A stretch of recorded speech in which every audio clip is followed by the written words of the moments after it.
যে এটা হচ্ছে গিয়ে আমাদের সবেদা গাছ। অনেকগুলো ছিল, আমরা পেরিনি, চাইলে ড্রামে রেখে দিয়েছি। এই যে এইগুলা দেখি,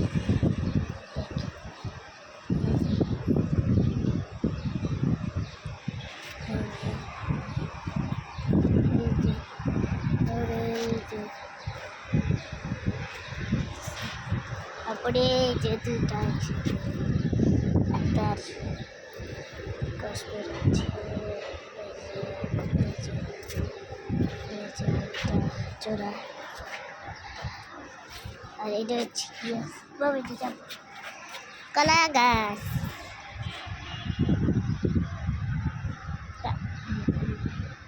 বাবা আমাকে পেয়ারা গাছটা জানি কোনটা, এটা না? ও আর এইটা হচ্ছে কি আমাদের পেয়ারা গাছ।